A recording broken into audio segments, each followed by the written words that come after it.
اعوذ باللہ السمیع العلیم من الشیطان اللعین الرجیم بسم اللہ الرحمن الرحیم الحمد للہ الملک الحق المبین المتصاغر لعظمتہ جبابرۃ الطاغین المتخاضع لکبریائہ عتاة المتمردین المعترف بربوبیتہ سائر الخلق اجمعین والصلاة والسلام والتحیۃ والاکرام علی اشرف النبیین وخاتم المرسلین سیدنا و مولانا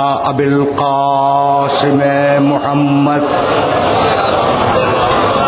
و اہل بیتہ الطیبین الطاہرین المعصومین المظلومین اما بعد فقد قال اللہ سبحانہ وتعالی فی محکم کتابہ المبین بسم اللہ الرحمن الرحیم قل ادعوا اللہ او ادعوا الرحمن ایما تدعو فلہ الاسماء الحسنى ولا تجہر بصلاتک ولا تخافت بها وابتغ بین ذلک سبیلا وقل الحمد للہ الذی لم يتخذ ولدا ولم يكن له شریک فی الملک ولم يكن له ولی من الذل وکبرہ تکبیرا صلوات.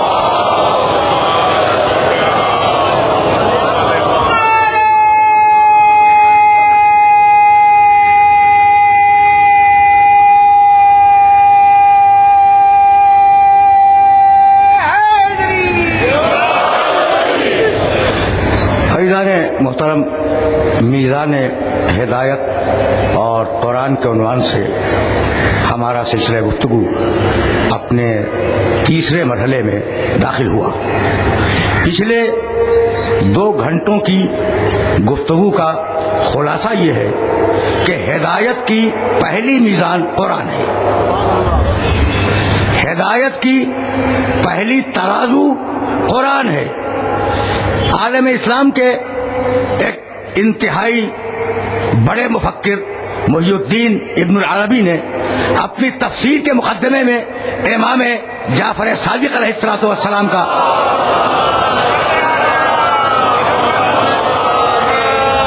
ایک قول نقل کیا ہے. محی الدین ابن عربی کا تعلق میرے مقصد سے نہیں ہے، انہوں نے میرے چھٹے امام کا ایک قول نقل کیا، ان اللہ تجلی لعبادہ فی القرآن. قرآن کی اہمیت کو سمجھو، اللہ نے اپنے بندوں کو قرآن میں اپنا جلوہ دکھلایا ہے. اللہ نے، بھائی اللہ دیکھی جانے والی شے نہیں ہے، لیکن اگر دیکھنا چاہتے ہو تو قرآن میں دیکھو. قرآن میں دیکھو کہ اللہ کیا ہے. ان اللہ تبارک و تعالی تجلی للعباد فی القرآن. اللہ نے بندوں کو قرآن مجید میں اپنا جلوہ دکھایا ہے. قرآن کا ایک ایک لفظ جلوہ گاہ الہی ہے. بھائی سننا، ذرا تعارف ہو جائے. ایک اور روایت تمہیں ہدیہ کرتا جاؤ. معصوم نے کہا، اب دیکھو قرآن ہدایت کی پہلی میزان ہے. معصوم نے فرمایا، یہ جملہ تمہیں خصوصیت کے ساتھ ہدیہ کر رہا ہوں. معصوم نے ارشاد فرمایا، من جعل القرآن امامہ قادہ الی الجنہ. من جعل القرآن امامہ قادہ الی الجنہ.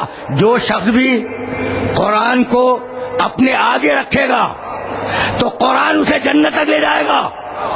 ومن جعل القرآن خلفہ ساقہ الی النار. اور جو شخص قرآن کو اپنے پیچھے رکھے گا تو قرآن ایسے شخص کو جہنم میں ڈھکیل دے گا، جہنم میں دھکا دے دے گا. آگے رکھو گے تو قرآن جنت پہ لے جائے گا، پیچھے رکھو گے قرآن جہنم کی طرف. بھائی اب مجھے بتاؤ کہ یہ آگے رکھنا کیا ہے قرآن کو, اور پیچھے رکھنا کیا ہے قرآن کو؟ اگر آگے رکھو گے لے جائے گا جنت میں, اگر پیچھے رکھو گے قرآن ڈھکیل دے گا جہنم میں. بھئی یہی ہے نا. تو یہ پیچھے رکھنا کیا ہے؟ آگے رکھنا تو سب جانتے ہیں کہ اسے سامنے رکھو, اسے اپنا ہادی بناؤ, اسے رہنما بناؤ, اس کے احکام پہ عمل کرو, اس کے عوامر پہ عمل کرو, اس کے نواہی سے بچ جاؤ. یہ ہے آگے رکھنا. اور پیچھے رکھنا کیا ہے بتاؤ؟ اگر میرے نوجوان دوست سمجھ سکیں تو یہ جملہ انہیں ہدیہ کر رہا ہوں میں کہ بھئی قرآن کو پیچھے رکھنا کیا ہے؟ قرآن کو پیچھے رکھنا یہ ہے کہ پہلے ہم پھر قرآن.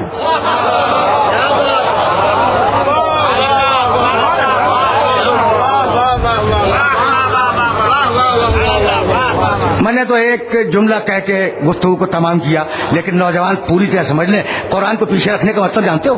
پہلے ہم پھر قرآن, پہلے ہمارے گھر والے پھر قرآن, پہلے ہماری مصلحتیں پھر قرآن, پہلے ہمارا اقتدار پھر قرآن.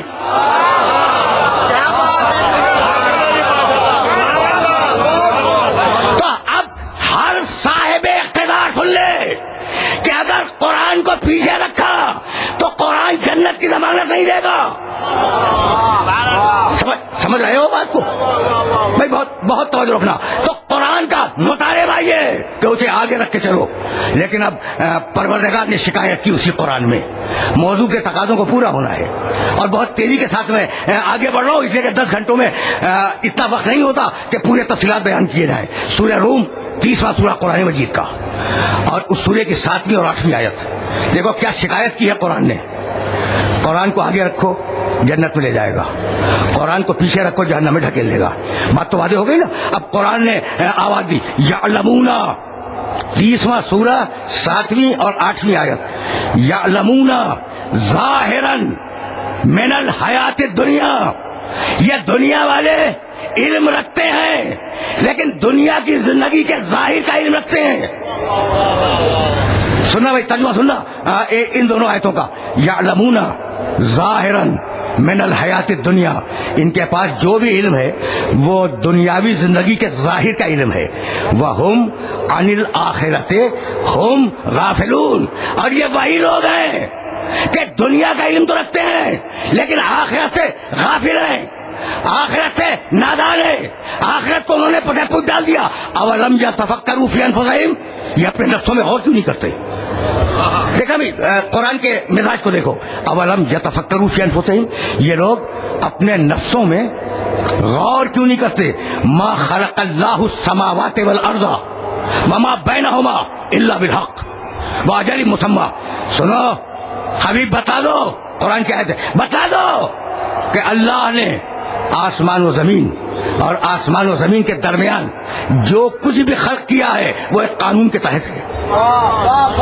سبحان اللہ, سبحان اللہ. ایک قانون کے تحت ہے. وہ اجل مسمى, اور ہر شے کا ہم نے ایک وقت معین کیا ہے. انا کثیرا من الناس بلقاء ربهم لکافرون. لیکن ہم کیا کریں؟ قرآن کا شکوہ دیکھو, ہم کیا کریں کہ انسانوں کی اکثریت اللہ سے ملاقات کو پسند نہیں کرتی. یہ دونوں آیتیں پہنچ گئیں. مجھے اجازت دو کہ میں تمہید میں ان دونوں آیتوں کو واضح کروں پھر آگے بڑھ جاؤں. یعلمون ظاہرا من الحیات الدنیا, یہ حیات دنیا کی ظاہری حیثیت کے عالم ہیں اور یہ باطنی دنیا سے غافل ہیں. یہ کیوں نہیں سوچتے کہ ہر شے کا ہم نے ایک وقت معین کیا ہے؟ سورج کا ایک وقت ہے, ایک عمر ہے سورج کی. ذرا رک کے سننا, اس لیے کہ میں قرآن مجید کی ایک بڑی دقیق آیت کھولنا چاہ رہا ہوں میں. یعلمون ظاہرا حیات الدنیا وہم عن الآخرۃ ہم غافلون. اولم یتفکروا فی انفسہم ما خلق اللہ السماوات والارض وما بینہما الا بالحق واجل مسمى. ہم نے پوری کائنات کو ایک عمر کے ساتھ پیدا کیا ہے, ہر شے کی ایک عمر معین کی ہے. دیکھو قرآن نے اس سے آگے نہیں کہا, لیکن اب میں تم سے کہنا چاہ رہا ہوں کہ قرآن نے یہ کہہ دیا کہ ہر شے کی ایک عمر ہے. تمہاری ایک عمر ہے, اس زمین کی ایک عمر ہے, اس آسمان کی ایک عمر ہے, اس سورج کی ایک عمر ہے, نکلنے والے چاند کی ایک عمر ہے. تو جب عمر ختم ہو جائے گی تو یہ بھی ختم ہو جائیں گے. تو ذرا اس پہ بھی تو غور کرو کہ ان کے بعد ہے کیا.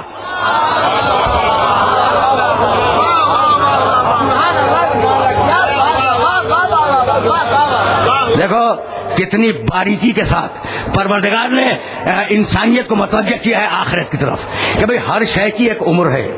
بہت توجہ رکھنا، اس لیے کہ یہ آیات مبارکہ اگر واضح ہو گئی تو میں تیزی سے اسی مقام سے آگے بڑھ جاؤں گا.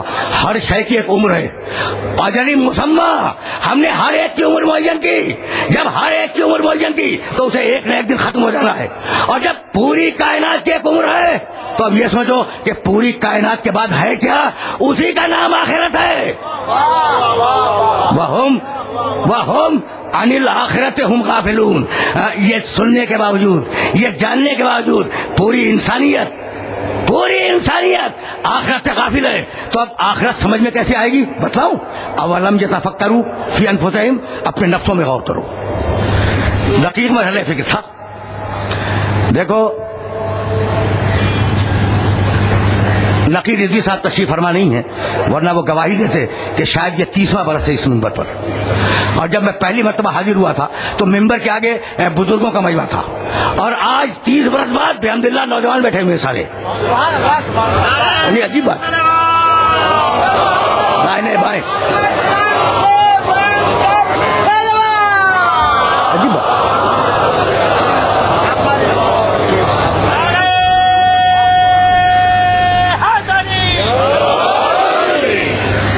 یہ جملہ میں نے کیوں کہا کہ بھائی یہ نوجوان یہی تو ہماری اگلی نسل ہے، ہمارے بعد کی نسل یہی ہے. تو اب ان تک تو پیغام کو پہنچانا ہے. اولم یتفکروا فی انفسہم، کچھ اور نہ کرو، اپنے نفسوں میں غور کرو. بھائی تم ہو تو تمہارے اندر تمہارا نفس ہے یا نہیں ہے؟ بھائی سب گردن ہلا رہے ہیں کہ ہے. بھائی توجہ رہے، تم ہو تو تمہارے اندر تمہارا نفس ہے یا نہیں؟ تم نے کہا کہ نفس ہے تو کبھی دکھائی دیا؟ کبھی دکھائی دیا تو ہے بھی اور نظر بھی نہیں آتا. بھائی توجہ رکھنا، نفس تمہارے اندر ہے اور نظر نہیں آتا، تو یہی تو ایمان بالغیب کا پہلا درجہ ہے. سمجھ رہے ہو؟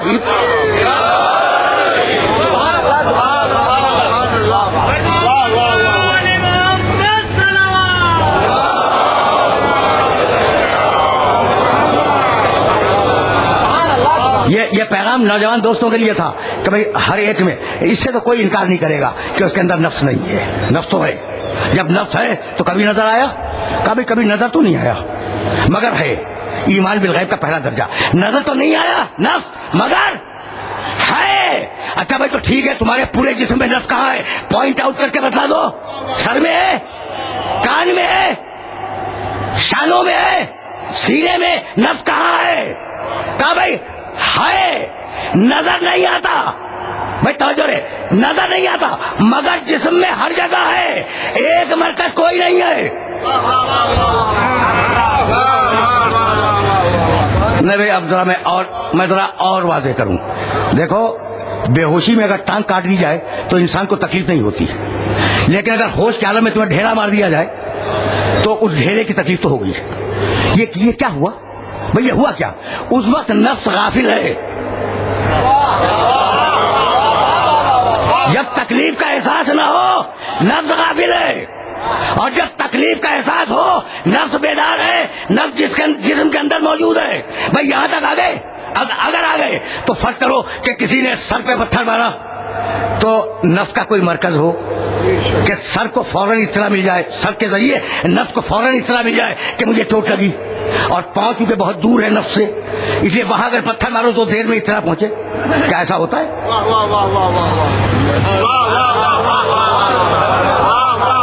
دیکھو موضوع کے تقاضے ہیں اور موضوع کے تقاضوں کو پورا ہونا ہے. ذرا رک کے آرام سے پورے سکون کے ساتھ میرے ان معروضات کو سماعت کر لو. اچھا بھائی تو سر مثلا نفس کی جگہ معین کرتے ہیں ہم. سر نزدیک ہے نفس سے، پاؤں دور ہے نفس سے. تو سر پہ چوٹ لگے تو فوراً خبر ہو جائے، پاؤں کو چوٹ لگے تو ذرا دیر میں پہنچے خبر. ایسا تو نہیں ہے. تو جسم کے ہر مقام پر جہاں بھی چوٹ لگے گی فوراً نفس کو خبر ہوگی. تو ہے بھی، نظر بھی نہیں آتا اور ہر جگہ موجود ہے. اب بھی اگر خدا نہ سمجھ میں آئے تو میں کیا کروں؟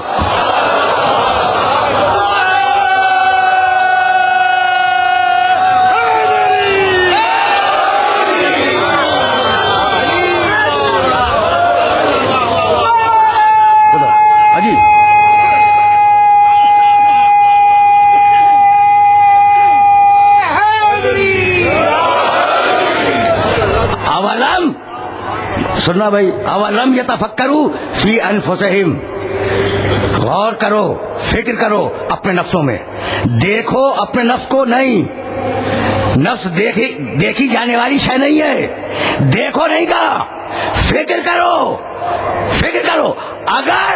اگر نفس میں فکر کر لی تو تم خود خدا کی آخرت تک پہنچ جاؤ گے. اب میں کیسے اپنے سننے والوں کی خدمت میں عرض کروں؟ سورہ زمر میں آواز دی، اللہ یتوفی الانفس حین موتها والتی لم تمت فی منامها فیمسک التی قضی علیہا الموت ویرسل الاخری الی اجل مسمی ان فی ذلک لآیۃ لقوم یتفکرون. موت میں اللہ نفس کو کھینچ لیتا ہے، نیند میں اللہ نفس کو کھینچ لیتا ہے. تمہارا جسم سو رہا ہے، رکے رہو ذرا، توحید پہ بات ہو جائے پھر ہم آگے بڑھیں گے. تمہارا جسم نیند میں سو رہا ہے، ٹھیک ہے نا؟ میں کیسے سو رہا ہے؟ اس لیے سو رہا ہے کہ تمہارا نفس اللہ نے نکال لیا ہے. اب نفس تمہارے جسم کے اندر موجود نہیں ہے. بھائی توجہ رہے، نفس تمہارے جسم کے اندر موجود نہیں ہے. ہر سونے والا جب سو جاتا ہے تو اللہ اس کے نفس کو نکال لیتا ہے. سورہ زمر 39واں سورہ ہے قرآن کا. بھائی عجیب مرحلہ فکر پہ لے آیا.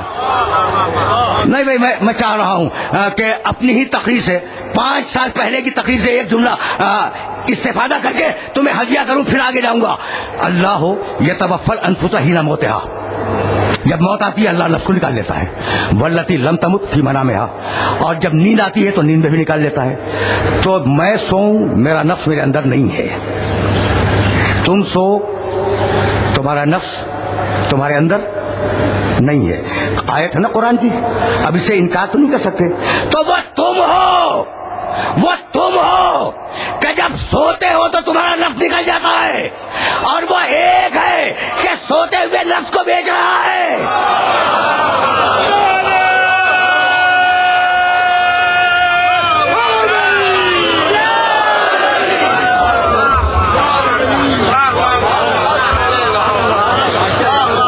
دیکھو فرق سنتے جاؤ اور فرق کو محسوس کرتے جاؤ. اچھا بھائی، تو تم سو گئے، دیکھو کیا دلیل ہے خدا کی قسم.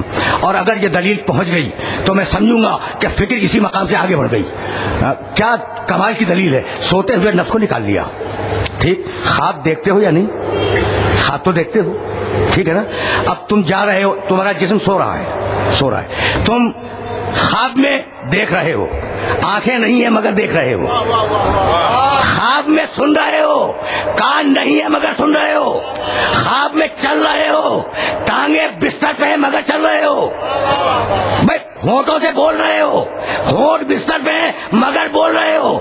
تو دیکھنے کے لیے آنکھوں کی ضرورت نہیں ہے، سننے کے لیے کان کی ضرورت نہیں ہے، بولنے کے لیے ہونٹوں کی ضرورت نہیں ہے، چلنے کے لیے پاؤں کی ضرورت نہیں ہے. بھائی یہی تو بتانا تھا کہ جب تمہارا نفس آنکھ نہ رکھ کے دیکھ سکتا ہے تو کیا کائنات کا خالق آنکھ رکھ کے نہیں دیکھ سکتا؟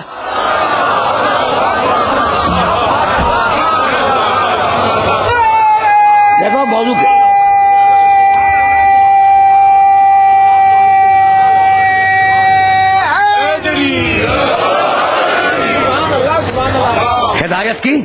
ہدایت کی پہلی میزان قرآن ہے. نفس کی طرف متوجہ کیا. اولم یتفکروا فی انفسہم، یہ اپنے نفسوں میں غور کیوں نہیں کرتے؟ اب رک جاؤ، اس لیے کہ میرا جی چاہ رہا ہے کہ ذرا بات کو سطح عمومی سے بلند کروں، اور اگر یہ بات میں پہنچا سکا تو میری محنت سوارت ہو جائے گی. نوجوانوں سے خصوصی توجہ کے طرفدار ہوں. دیکھو یورپ کا ایک مشہور فلسفی گزرا، اس فلسفی کا نام ہے ڈیکارٹ. اس کا سن وفات مرا کب؟ سن 1650 عیسوی میں. یہ 2004 ہے نا، ٹھیک؟ کتنے سال ہو گئے؟ اب کون حساب لگائے؟ 400 سال سے تو اوپر ہی ہو گئے نا.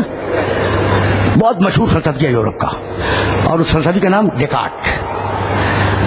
1650 سن وفات، اس نے ایک فلسفہ دیا.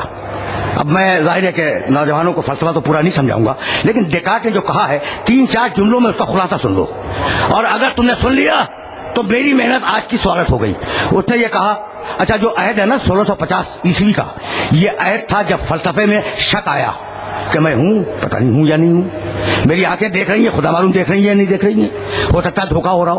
میرے کان آواز کو سن رہے ہیں, ہو سکتا ہے کہ یہ بھی دھوکا ہو. تو ہر چیز میں شک تھا. بھائی توجہ رکھنا, ہر چیز میں شک تھا. ڈیکارٹ نے اس زمانے میں جب ہر چیز میں شک کیا جا رہا تھا اپنا فلسفہ دیا, اور وہ فلسفہ سن لو کہ وہ فلسفہ کیا ہے. کہنے لگا کہ میاں ہو سکتا ہے کہ سورج نہ ہو, ہماری آنکھیں دھوکا کھا رہی ہوں. ہو سکتا ہے کہ چاند نہ ہو, ہماری آنکھیں دھوکا کھا رہی ہوں. ہو سکتا ہے کہ تمہاری آواز نہ ہو اور میرے کان سن رہے ہوں, دھوکا کھا رہے ہوں. ٹھیک ہے نا. ہو سکتا ہے کہ دنیا میں کوئی شے نہ ہو, کوئی شے نہ ہو, یہ ہو سکتا ہے, لیکن میں ہوں یہ ثابت ہے, اس لیے کہ میں سوچ رہا ہوں. دیکھو ڈیکارٹ کا فلسفہ, بہت زیادہ وقت نہیں لوں گا. ڈیکارٹ کا یہ فلسفہ سن لو, پھر تمہیں قدر ہوگی اسلام کی, اور تمہیں قدر ہوگی میزان ہدایت کی. بھائی سننا خدا کی قسم, بہت مشہور فلسفہ ہے, آج بھی بڑا اہم سمجھا جاتا ہے تاریخ فلسفہ میں. ڈیکارٹ بہت اہم شخصیت ہے.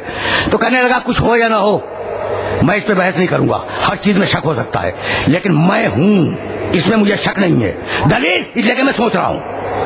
جو سوچے وہ ضرور ہوگا, جو سوچے گا وہ ضرور ہوگا. تو میں سوچ رہا ہوں. پھر توجہ رکھنا, میں سوچ رہا ہوں اس لیے میں ہوں.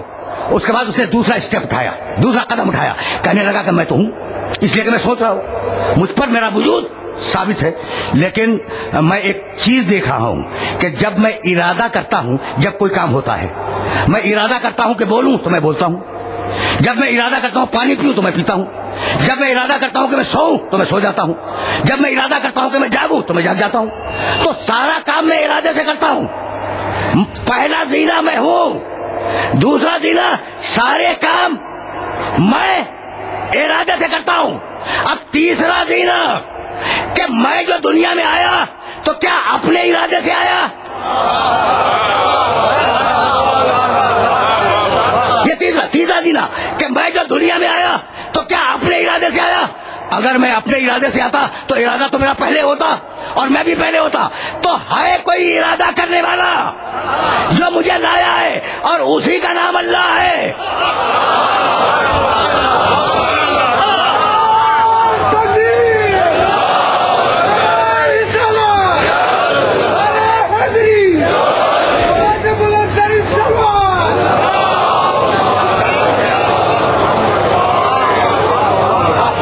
یاد رکھو گے, یعنی واقعہ یہ ہے کہ دنیا میں فلسفے کی تاریخ میں, فلسفے کے نظریات میں ڈیکارٹ کے فلسفے کو اہمیت حاصل ہے.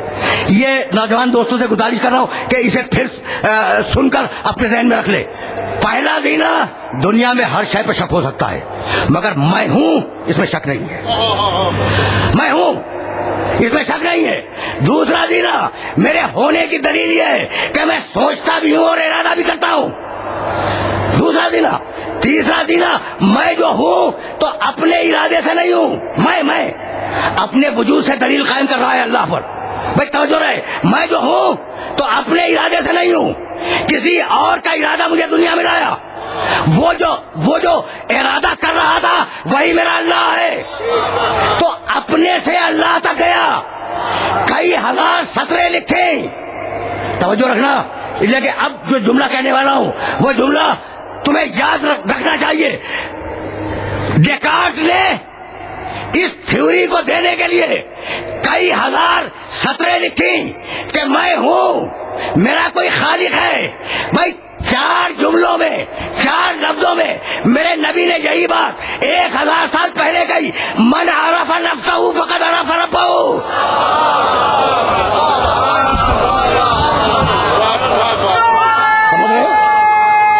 مرحلہ فکر.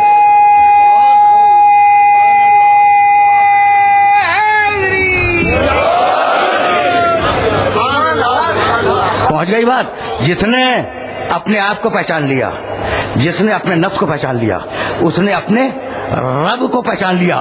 کیسا کمال کا نفس بنایا. اب میں رکوں گا نہیں, اب یہاں سے میں آگے بڑھ جاؤں گا اور بہت تیزی کے ساتھ آگے بڑھوں گا. کیسا کمال کا نفس بنایا.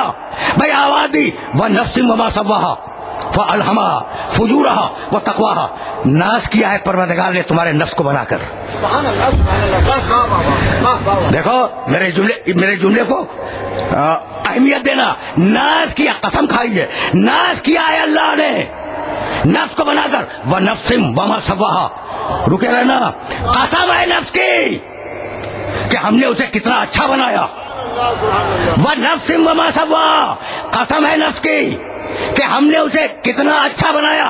بھائی روک رہا ہوں سارے مجمع کو, میرے اندر میرا نفس ہے, تمہارے اندر تمہارا نفس ہے, جتنے لوگ بیٹھے ہیں ان کے اندر ان کا نفس موجود ہے, تو ہر ایک کے پاس ایک نفس ہے. اگر انکار کر سکتے ہو تو انکار کر دو, اگر انکار کر سکتے ہو تو انکار کر دو. اس لیے کہ بڑے نازک مرحلے پہ لے آیا. کوئی انسان ایسا نہیں ہے جس کے پاس دو نفس ہو, ہر ایک کے پاس ایک ہی نفس ہے. لیکن اب میں کیا کروں کہ میرا رسول اس کے پاس دو نفس ہے, ایک جسم کے اندر ہے, ایک جسم کے باہر ہے.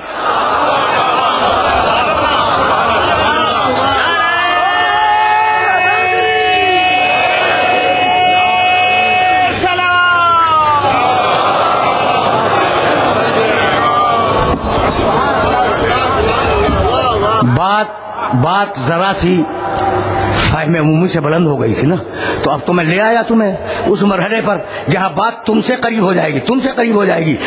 سب کے پاس ایک نفس, میرے نبی کے پاس دو نفس, ایک جسم کے باہر ہے, ایک جسم کے اندر ہے. پوچھ سکتے ہو کہ بھائی جسم کے اندر والا نفس تو ہمیں معلوم ہے, یہ باہر کون؟ تو جب عیسائیوں کو چیلنج دیا, فَقُلْ تَعَالَوْا نَدْعُوا أَبْنَاءَنَا وَأَبْنَاءَكُمْ وَنِسَاءَنَا وَنِسَاءَكُمْ وَأَنفُسَنَا وَأَنفُسَكُمْ,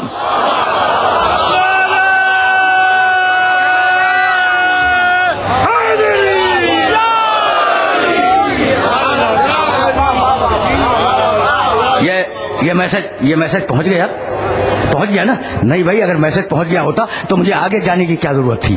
یعنی عجیب کمال ہے. جب عیسائی آئے ہیں نا, پیغمبر اکرم نے ایک خط لکھا تھا نجران کے بزرگوں کو, اور اس خط کے جواب میں وہ عیسائیوں کا وفد آیا تھا. کہا کہ تم کیا کہتے ہو؟ تو انہوں نے یہی کہا تھا نا کہ ہم تو عیسیٰ کو اللہ کا بیٹا مانتے ہیں. ٹھیک, اب میں مباحثے پر رکوں گا نہیں, میں تو ایک جملہ کہہ کے پھر واپس جاؤں گا نفس کی طرف. اور کچھ کہنا چاہ رہا ہوں میں. آئے, کہا تمہارا عقیدہ کیا ہے؟ کہا کہ ہم عیسیٰ کو اللہ کا بیٹا سمجھتے ہیں. قرآن جواب میں بولا, قرآن, پیغمبر نے جواب نہیں دیا. ان مثل عیسیٰ عند اللہ کا مثل آدم خلقہ من تراب ثم قال له کن فیکون. دیکھو اب جواب دے رہا ہے قرآن. پہلی میزان ہدایت ہے نا, پہلی میزان ہدایت ہے قرآن مجید. رسول نہیں بولے, قرآن بولا. کہہ دو حبیب کہ ہماری نگاہ میں عیسیٰ کی مثال آدم کی مثال ہے. آدم کو تو ہم نے بغیر ماں باپ کے پیدا کیا, یہ اگر بغیر باپ کے پیدا ہو گیا تو اس میں تعجب کیا ہے؟ ہم ہی تو پیدا کرنے والے ہیں. بھائی بہت رکنا, اس لیے کہ یہ وہ نازک مرحلہ فکر ہے جہاں میں الفاظ تلاش کر رہا ہوں بات کو بیان کرنے کے لیے. سمجھ رہے ہو نا یہ جملہ میں نے کیا کہا؟ اچھا, قرآن کی آیت تو آ گئی, لیکن عیسائیوں نے تسلیم نہیں کیا. جب تسلیم نہیں کیا تو حکم آیا کہ حبیب یہ آیت نہیں مان رہے ہیں, یہ آیت نہیں مان رہے ہیں, تو تو ایسا کر کہ اب اسے مباحثہ کر لے. فَقُلْ تَعَالَوْا نَدْعُوا أَبْنَاءَنَا وَأَبْنَاءَكُمْ وَنِسَاءَنَا وَنِسَاءَكُمْ وَأَنفُسَنَا وَأَنفُسَكُمْ. حبیب کہتے کہ تم اپنے بیٹوں کو لاؤ, ہم اپنے بیٹوں کو لائیں گے. تم اپنی عورتوں کو لاؤ, ہم اپنی عورتوں کو لائیں گے. تم اپنے نفسوں کو لاؤ, ہم اپنے نفسوں کو لائیں گے. بھائی عجیب مرحلہ فکر ہے. ابنا میں حسن آئیں گے, نساء میں سید آ گئی, نفس میں علی گیا. اب رشتہ داریوں کو تاریخ کی کتابوں میں تلاش نہ کرنا کہ محمد کے رشتہ دار تھے کون.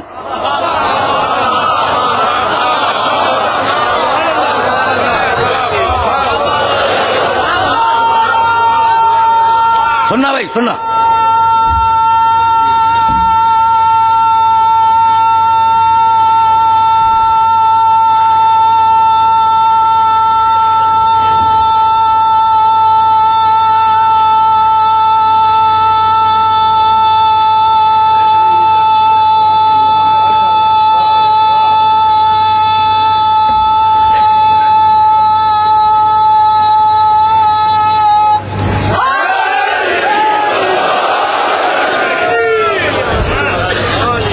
میں نے کیوں کہا یہ جملہ اس لیے کہا کہ وہ بھی اپنی ایک رشتہ داری لائے تھے، اللہ کا بیٹا، اور پیغمبر کو یہی بتلانا تھا کہ لم یلد ولم یولد، میرے رشتہ دار دیکھو، خدا کے رشتہ دار تو ہوتا نہیں، میرے رشتہ دار دیکھو۔ لیکن جانتے ہو مفسرین نے کیا کہا؟ کہنے لگے ابنانا سے مراد مسلمان بچے، لکھا ہے تفسیر میں، لکھا ہے، یہی تو لانا چاہ رہا تھا۔ جہاں جہاں میرا محترم سننے والا مجمع سن رہا ہے مجھے، وہ نوٹ کرے اس بات کو کہ آیت تھی علی، سیدہ، حسن و حسین، ان چار کے لیے، ٹھیک ہے نا؟ انہوں نے کہا کہ بھائی یہ آیت کو ہٹایا کیسے جائے اپنے مرکز سے؟ تو کہنے لگے ابنانا سے مراد مسلمان بچے لے کے آؤں گا، میں مسلمان بیٹے لے کے آؤں گا، نسانا سے مراد میں مسلمان عورتیں لے کے آؤں گا، انفسنا سے مراد کوئی ایک نہیں، میں مسلمانوں کو لے کے آؤں گا، مسلمان مرد، مسلمان عورتیں، مسلمان بچے۔ آیت کو اپنے مرکز سے ہٹایا گیا، بہت توجہ رہے، کیا کہا گیا کہ ابنانا سے مراد مسلمان بیٹے ہیں، نسانا سے مراد مسلمان عورتیں ہیں، انفسنا سے مراد مسلمان مرد ہے۔ مباہلہ ہوا ہے سن 9 ہجری کی 24 ذی الحجہ کو، اور سن 10 ہجری کے آخر میں پیغمبر کا انتقال ہو گیا۔ یہ یاد رکھو کہ جو میں کہنے جا رہا ہوں، سن 9 ہجری میں مباہلہ ہوا، ذی الحجہ کی 24 تاریخ تھی، اور ہجرت کا 9واں سال تھا۔ پیغمبر 10ویں سال کے آخر میں اس دنیا سے چلے گئے، تو وفات رسول میں کل 1 سال باقی ہے نا بھائی، توجہ رہے۔ کہنے لگے ابنانا سے مراد مسلمان لڑکے، نسانا سے مراد مسلمان عورتیں، انفسنا سے مراد مسلمان مرد۔ بھائی توجہ رہے، رسول نے کہا تھا میں مسلمان بیٹے لاؤں گا، میں مسلمان عورتیں لاؤں گا، میں مسلمان مرد لاؤں گا۔ تو اب مجھے پوچھنے کا حق ہے کہ لے کے چلے ہیں کل 4 کو، تو کیا بھرے ہوئے مدینے میں 4 ہی مسلمان تھے؟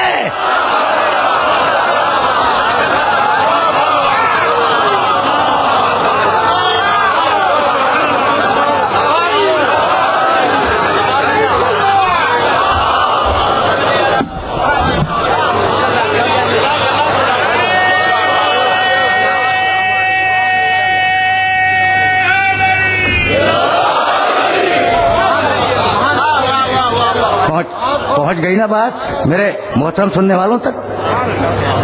تو میں نے یہ چاہا کہ اپنے سننے والوں تک یہ میسج پہنچا دوں کہ عورتوں میں سیدہ گئیں، بیٹوں میں حسنین گئے، نفس علی ہے، ٹھیک ہے نا؟ ایک دن پیغمبر اکرم اپنی مسجد میں تشریف فرما تھے۔ دیکھو بہت زیادہ وقت آج نہیں لوں گا، لیکن یہ وہ مسائل ہیں جنہیں دماغ میں محفوظ رکھنے کی ضرورت ہے۔ پیغمبر اکرم، علی نفس رسول، مباہلے کی آیت۔ پیغمبر اکرم مسجد میں تشریف فرما ہے، اور شمع رسالت کے پروانے پیغمبر کو گھیرے ہوئے ہیں، پیغمبر بیچ میں بیٹھے ہیں، اور پیغمبر کے ساتھی، دوست، چاہنے والے مسلمان وہ پیغمبر کو گھیرے ہوئے بیٹھے ہیں۔ یعنی عجیب واقعہ ہے، اور جاؤ دیکھو تاریخ کی کتابوں میں یہ واقعہ ہے، یعنی ذمہ داری سے بیان کر رہا ہوں۔ اس بھرے مجمع سے ایک شخص اٹھ کے کھڑا ہو گیا اور کہنے لگا کہ یا رسول اللہ، آپ کو اپنے ساتھیوں میں کون زیادہ پسند ہے؟ آپ اپنے ساتھیوں میں کس سے زیادہ محبت کرتے ہیں؟ قال فلان، پیغمبر نے کسی کا نام لیا کہ بھائی فلاں شخص میرے ساتھیوں میں مجھے بہت محبوب ہے۔ ہو گیا نا جواب؟ کچھ دیر کے بعد پھر کھڑا ہوا، کہنے لگا یا رسول اللہ، اپنے ساتھیوں میں آپ کس کو زیادہ پسند کرتے ہیں؟ قال فلان، ایک اور نام لیا رسول نے کہ یہ مجھے زیادہ پسند ہے، میں اس سے محبت کرتا ہوں۔ بھائی اب تو رک جاؤ، 2 مرتبہ سوال کر چکے، تیسری مرتبہ پھر کھڑا ہو گیا کہ یا رسول اللہ، آپ کے ساتھیوں میں آپ کو زیادہ پسند کون ہے؟ پیغمبر نے کوئی اور نام لیا، ٹھیک؟ اب جملہ سنو کہ پوچھنے والے کا، کہنے لگا فأین علی، یہ سننا تاریخ سے یہ واقعہ بیان کر رہا ہوں، یہ واقعہ میں تاریخ سے بیان کر رہا ہوں۔ میں نے پوچھا کہ آپ کا پسندیدہ دوست کون سا ہے؟ آپ نے کہا فلاں ہے، فلاں ہے، فلاں ہے۔ این علی، بھائی آپ علی کا نام کیوں نہیں لیتے؟ یعنی خالص یہی تھی، سمجھ رہے ہو نا؟ خالص یہی تھی، آپ علی کا نام کیوں نہیں لیتے؟ رسول نے اسے جواب نہیں دیا، اپنے ساتھیوں کی طرف مڑے، کہنے لگے ان ھذا یسالونی عن النفس، ارے بھائی ذرا اسے دیکھنا، یہ نفس کو ساتھی سمجھتا ہے۔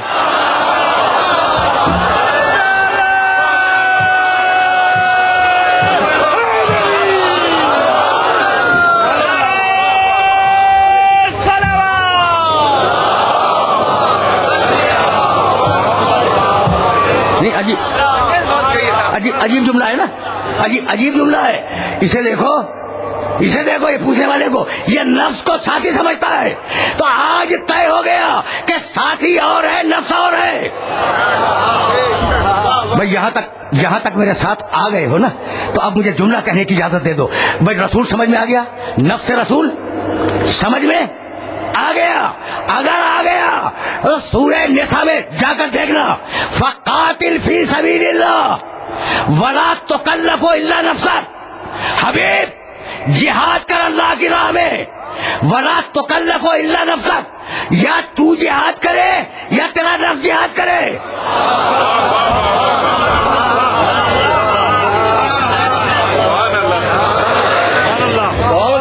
بھائی سورہ نساء میں اس آیت کو جا کے دیکھنا اور سرسری اس آیت سے نہ گزرو. فقاتل فی سبیل اللہ, میرے حبیب اللہ کی راہ میں قتال کر, اللہ کی راہ میں جہاد کر. ولا تکلف الا نفسک, اور یا تو جہاد کر یا تیرا نفس جہاد کرے. بھائی عجیب بات یہ کہ فقط دو کو حکم جہاد ہے, یا رسول کو یا نفس رسول کو. حکم جہاد دو کو ہے. تو اگر میدان جنگ میں سب چلے جائیں اور دو رہ جائیں تو بھائی حکم بھی تو انہیں کے لیے ہے. بھائی سمجھ رہے ہو نا.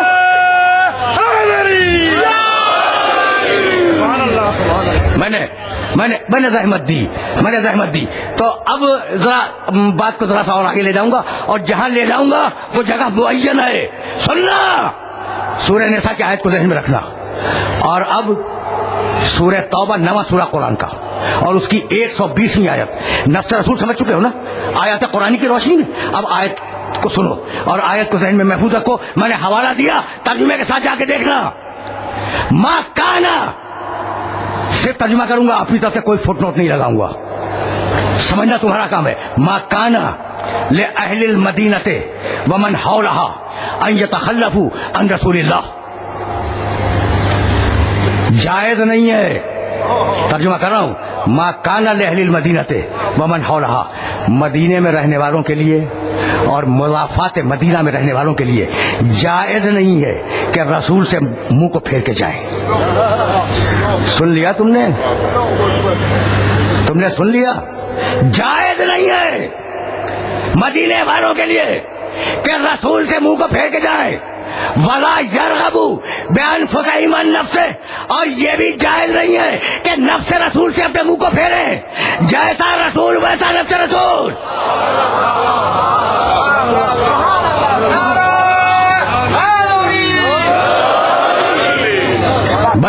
میں نے رحمت دی اور میں چاہ رہا تھا کہ آیات قرآنی کی چھاؤں میں یہ استدلال میرے سننے والوں کے ذہن میں جانشین ہو جائے. اگر پہنچ گئی بات تو اب مجھے جملہ کہنے کی اجازت دو, اور اس جملے کو بھی اپنے ذہن میں محفوظ رکھنا جو جملہ اب کہنے جا رہا ہوں میں. جیسا رسول ویسا نفس رسول. بھائی توجہ رہے, اس لیے کہ تمہارے سامنے اب ایک روایت پڑھنے والا ہوں, اور وہ روایت اگر پہنچ گئی تو آج کی گفتگو کا محصل وہ روایت ٹھہرے گی. سننا, علامہ طبرانی رحمۃ اللہ علیہ عالم اسلام کے بڑے محدث ہیں. ان کی حدیث کی 3 بڑی مشہور کتابیں ہیں.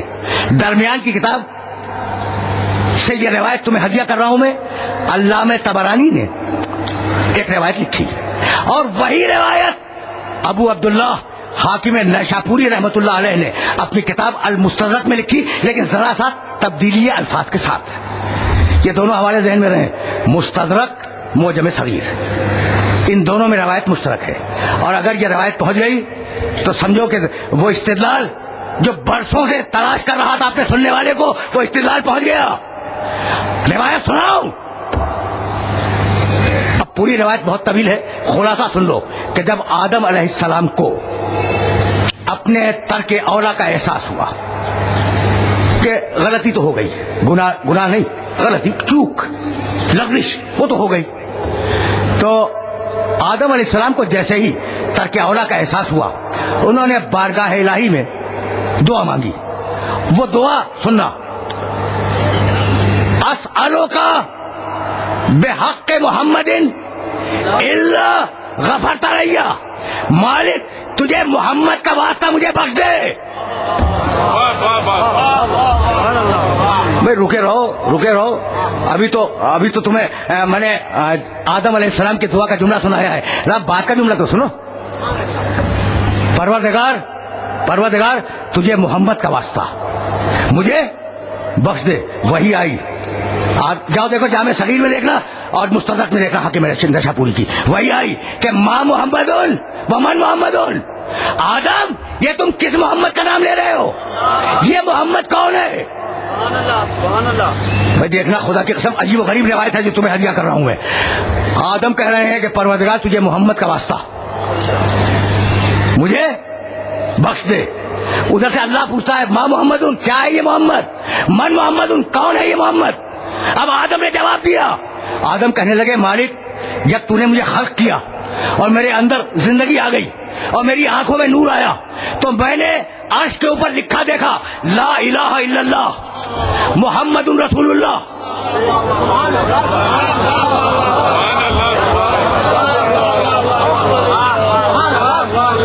وقت نہیں ہے میرے پاس، واقعاً وقت نہیں ہے، لیکن یہ روایت ہدیہ کروں گا اور تم سے اجازت لے لوں گا. پھر سننا. آدم خلق ہوئے، ترک اولا ہوا. جب ترک اولا ہوا تو آدم نے توبہ کی اور توبہ میں کہا پروردگار تجھے تیرے محمد کا واسطہ مجھے بخش دے. پروردگار نے پوچھا یہ جس محمد کا تم نام لے رہے ہو یہ ہے کون؟ جانتے ہو کیا کہا آدم نے؟ آدم نے کہا کہ مالک مجھے تو نہیں معلوم یہ کون ہے، لیکن میں نے دیکھا کہ عرش پہ لکھا ہے لا الہ الا اللہ اور اس کے آگے لکھا ہے محمد رسول اللہ. تو نے اپنے نام کے فوراً بعد محمد کا نام لکھا تو میری سمجھ میں آ گیا کہ پوری کائنات میں تیرے بعد سب سے افضل یہی ہے.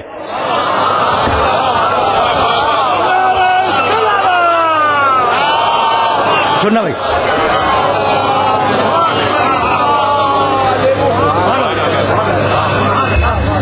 تم سب آدم کے بیٹے ہو، میں بھی آدم کا بیٹا ہوں. جتنی بھی انسانیت اس کو ریاض پہ ہے وہ آدم کی اولاد ہے. آدم کے بیٹے گزرتے رہے، آدم کے بیٹے موجود ہیں، آدم کے بیٹے قیامت تک موجود رہیں گے. ہم سب آدم کی اولاد ہیں. ٹھیک ہے. تو آدم کا پہلا آرگومنٹ، پہلا استدلال تم نے دیکھا آدم نے دلیل کیا دی؟ بھائی رکے رہو خدا کی قسم، اسی مرحلے کے لیے تو رحمت دی تھی. آدم نے کیا دلیل دی کہ تو نے اپنے نام کے فوراً بعد محمد کا نام لکھا. میں سمجھ گیا کہ ساری کائنات میں تیرے بعد افضل محمد ہے. تو آدم کی منطق کیا ہے؟ آدم کی منطق کیا ہے؟ اگر اللہ کے نام کے فوراً بعد کسی کا نام آ جائے تو وہ اللہ کے علاوہ سب سے افضل ہے. یہاں تک آ گئے. فرائض السمتین ہموینی حضرت عبداللہ ابن مسعود بیان فرماتے ہیں اور ہموینی اسے تحریر کرتے ہیں کہ پیغمبر اکرم جب معراج سے واپس آئے، عبداللہ ابن مسعود چھوٹے صحابی نہیں ہیں، جلیل القدر صحابی ہیں، وہ بیان کرتے ہیں کہ جب پیغمبر اکرم معراج سے واپس آئے اور ہم سب بیٹھے ہوئے تھے اور معراج کے واقعے سن رہے تھے تو میرے نبی نے کہا کہ میں نے عرش پر لکھا ہوا دیکھا لا الہ الا اللہ محمد رسول اللہ علی ولی اللہ.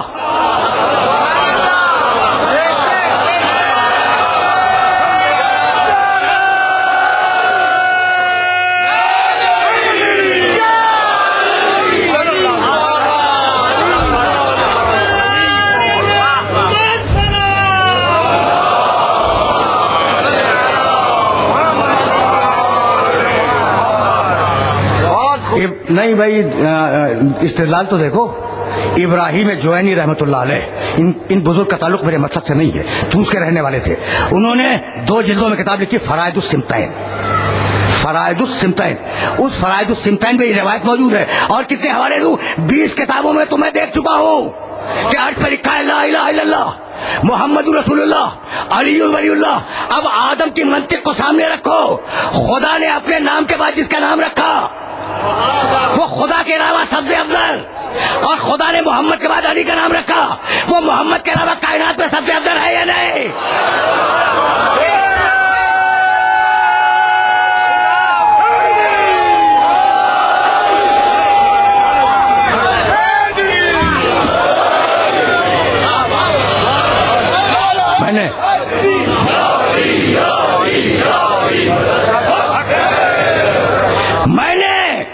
میں نے اس مرحلے پر اپنے مسلک کی کتاب کا حوالہ نہیں دیا.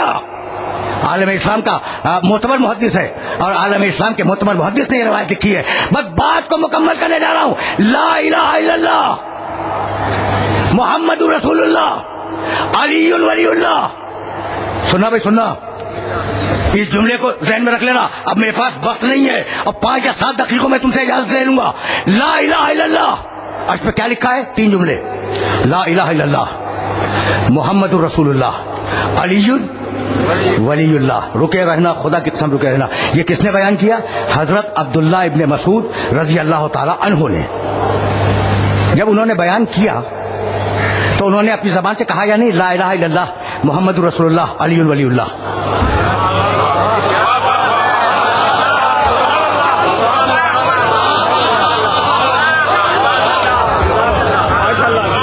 تقریر تمام ہو گئی, تقریر تمام ہو گئی.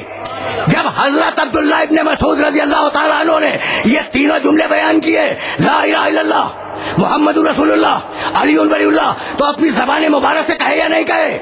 کہے نا. اور ان سے بیان کیا رسول نے لا الہ الا اللہ محمد رسول اللہ علی ولی اللہ, تو رسول نے اپنی زبان سے کہا یا نہیں کہا؟ کہا نا. تو علی ولی اللہ کہنا سیرت صحابہ بھی ہے, سنت محمد بھی ہے.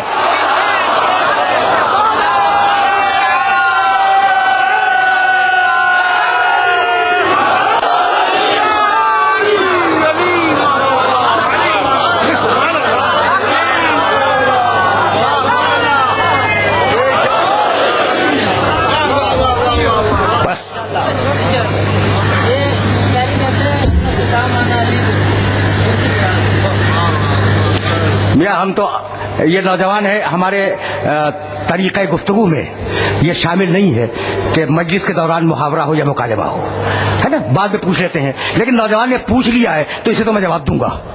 وہ کہتا ہے کہ بھائی نصیری علی کو خدا سمجھتے ہیں. میاں ہم نہیں جانتے نصیری کے متعلق کچھ بھی, لیکن ہم اس خدا کو مانتے ہیں جو علی کا خدا تھا.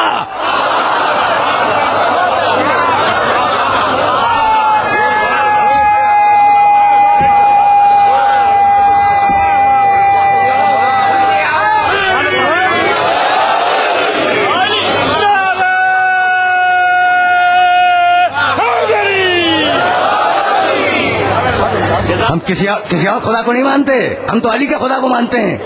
ٹھیک ہے نا. ہوگا نصیریوں کا خدا, ہمارا خدا علی کا خدا ہے.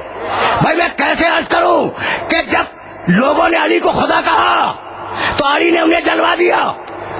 ہے تاریخ میں ہے کہ جب نصیریوں نے کہا کہ تو اللہ ہے تو انہیں جلوا دیا. بھائی توجہ رہے, وہ علی کو خدا کہہ رہے تھے, علی کے دوست تھے اور علی کے خدا کے دشمن تھے.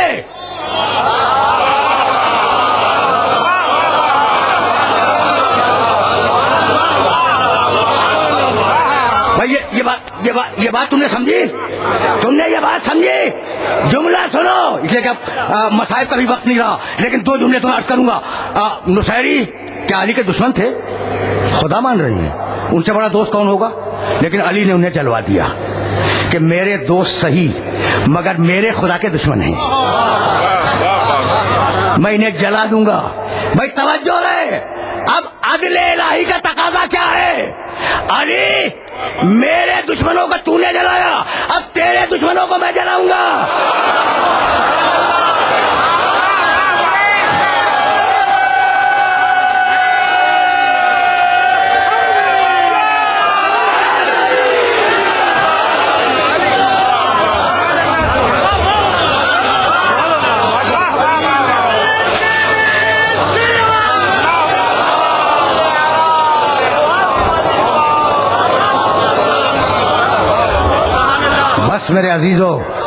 بس میرے عزیزو میرے دوستو, تقریر کو اس مرحلے پر روک رہا ہوں.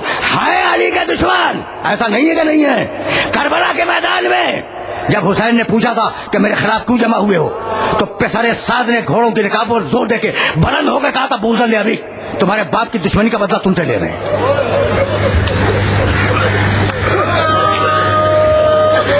خدا کی قسم, کربلا وہ امتحان گاہ ہے.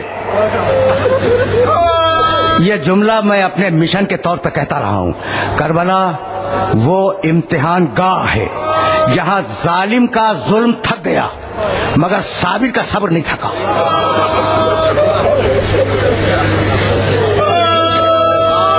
وقت نہیں ہے میرے پاس تفصیلی مسائل کے لیے، لیکن یہ جملہ سنتے جاؤ، یہ جملہ سنتے جاؤ. کربلا مظلومیت کی وہ داستان ہے کہ جہاں عیسائی آیا اس نے حسین کی خدمت کی. نام تم نے سنا ہوگا وہب ابن حباب کلبی، عاشور سے عیسائی ہے، عیسائی وہب ابن حباب کلبی. نہیں یہ وقت تفصیلی گفتگو کا کوئی وقت نہیں، بس دو جملے سن لو، بس فقط دو جملے. یہ ایک عیسائی جوان ہے، اس کی ماں اس کے ساتھ ہے، اس کی زوجہ اس کے ساتھ ہے، 18 روز کی بیائی ہوئی دلہن اس کے ساتھ ہے. عیسائی ہے، اس نے خیمہ لگایا 3 یا 4 محرم کو تقریباً، روایات میں تاریخ نہیں ہے لیکن اندازہ ہو رہا ہے واقعے سے کہ 3 یا 4 محرم کو، 2 محرم کو حسین پہنچے ہیں، تیسری کو یا چوتھی کو وہب نے اپنا خیمہ لگایا حسین کے خیموں کے قریب. اس کی ماں نے کہا کہ بیٹا دیکھ یہ کون لوگ ہیں، چہروں سے نور آتے ہیں، شریف ہیں، آنکھ اٹھا کے دیکھتے نہیں یہ لوگ کون ہیں. وہب آیا، عیسائی ہے، وہب آیا، معلومات حاصل کی، پلٹا، کہا اماں مسلمانوں کا ایک رسول تھا نا؟ کہا کہ ہاں. اس کا نام محمد تھا؟ کہا اس کی بیٹی کا بیٹا ان خیموں میں رکا ہوا ہے.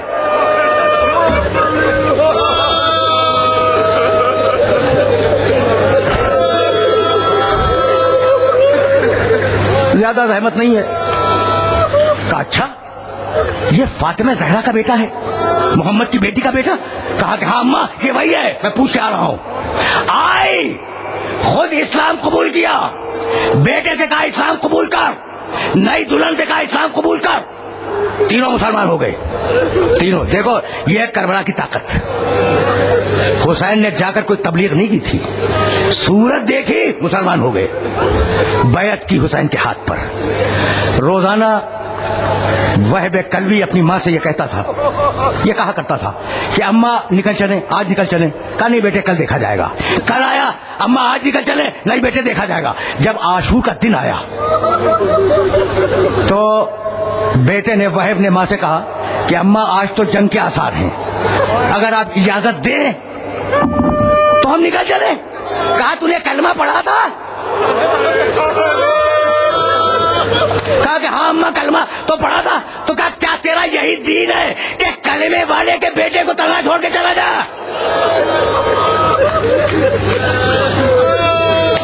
بس سن رہے ہو نا، سن رہے ہو؟ کہا تجھے دودھ نہیں بخشوں گی جب تک تو حسین پہ قربان نہ ہو جائے. آیا، 2 جملے سنو، تم بھولیا کر چکے، اور فقط باقی کو مکمل کروں گا. آیا، آنے کے بعد کہا فرزند رسول مولا مجھے اجازت ہے کہ میں جنگ میں جاؤں، میں سب سے پہلے جانا چاہتا ہوں، میری ماں کی یہ خواہش ہے، میری ماں کی خواہش ہے کہ سب سے پہلے میں جنگ میں جاؤں. دیکھا حسین نے جواب نہیں دیا. اصحاب گئے، انصار گئے، اور اب باری آنے والی ہے بنی ہاشم کی کہ اتنے میں ایک سیاہ پوش بی بی وہب کے خیمے سے نکلی اور چادر کو کھینچتی ہوئی وہب کے قریب آئی. وہب حسین کے پاس ہے. کہا جاتا کیوں نہیں؟ حسین نے کہا یہ کون ہے؟ کہا فرزند رسول یہ میری ماں ہے، یہ میری ماں ہے. جاتا کیوں نہیں؟ کہا اماں اب جاؤں گا. یہ کہہ کر اپنے خیمے میں واپس آیا اور 18 روز کی بیائی ہوئی دلہن سے کچھ باتیں کی. کہا کہ اب میں جا رہا ہوں اور زندہ آنا میرا ممکن نہیں ہے، بس جملے سنو اور مجھے اجازت دے دو. ایک مرتبہ اس کی بیوی نے کہا کہ تم نے جو مجھ سے شادی کی تو کیا اسی دن کے لیے کی تھی؟ مجھے اپنے بیکے پہنچا دو. ماں دور سے سن رہی تھی. کہا بیوی کی باتوں میں نہ آنا. جملہ سنو گے؟ میں ایک جملے کے لیے زحمت دے رہا ہوں، ایک جملے کے لیے. بیوی کی باتوں میں نہ آنا. جب کچھ دیر ہو گئی تو بیوی نے کہا کہ میں تجھے اجازت دے دوں گی مگر پہلے مجھے حسین کے پاس لے چل. میاں بیوی دونوں حسین کے پاس آئے. حسین نے سر اٹھایا، کہا ماں خطبکما، بھائی تم لوگوں کا مسئلہ کیا ہے؟ بیوی نے ہاتھ جوڑے، کہا فرزند رسول اس سے وعدہ لے لے کہ جب یہ جنت میں جانے لگے تو مجھے فراموش نہ کرے.